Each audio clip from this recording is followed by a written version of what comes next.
Today I just want to give you some background on the Bart, on the Athena faucet and the bathtub from Costco.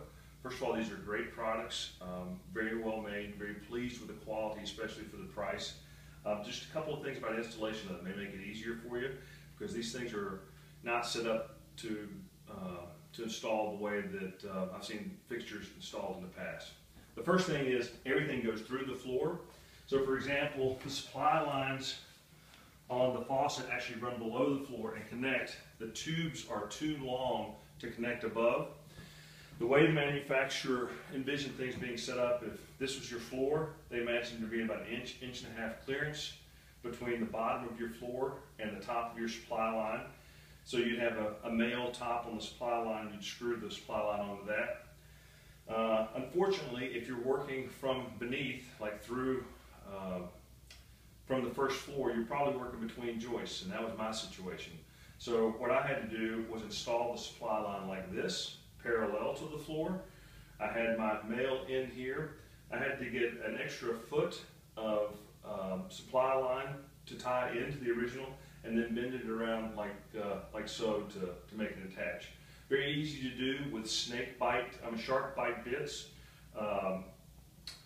shark bite fittings, because there's no sweating required, so it was very easy to do within the joist, but something you want to keep in mind.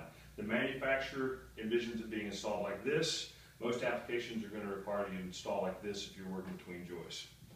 The other thing to know is the tub itself. It doesn't have enough clearance for the trap. There's only about an inch and a half clearance between the bottom of the tub and the top of your floor. What they have is they have a fitting like this. It attaches, there's a male end that comes off like this. You would screw an attachment onto the fitting onto the end of the tub, and then what you'd have to do is install something, a trap like this. The problem is there's no clearance for the trap underneath the tub. So what the manufacturer must have envisioned was you having a hole in the floor like this one here. This is actually our heat duct, but I'm using it for demonstration purposes.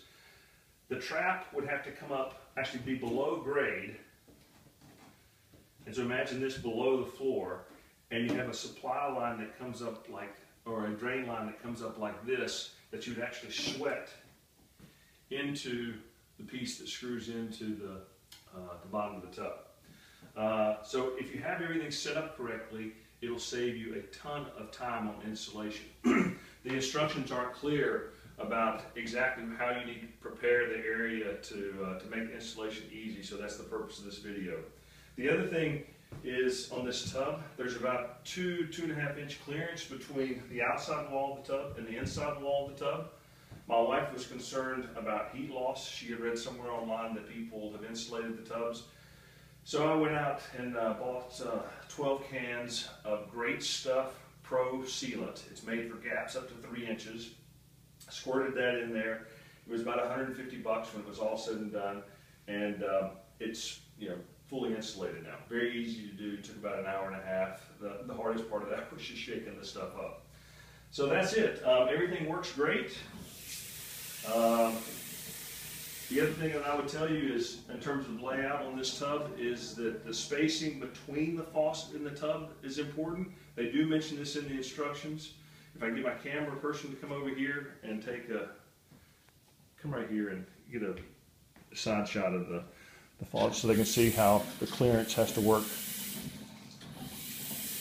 on the tub. That's key. One last thing also. Can I borrow the camera? The overflow valve drain is built right into the tub. There's no need to buy one. There's a copper pipe that runs from the side of the tub here all the way down to the drain down here. And so that makes the install very, very easy. Very, very easy. So that's it. If you just keep the setup in mind before you actually start, as you're maybe opening up your subfloor to prepare for the install, it'll go much, much smoother for you.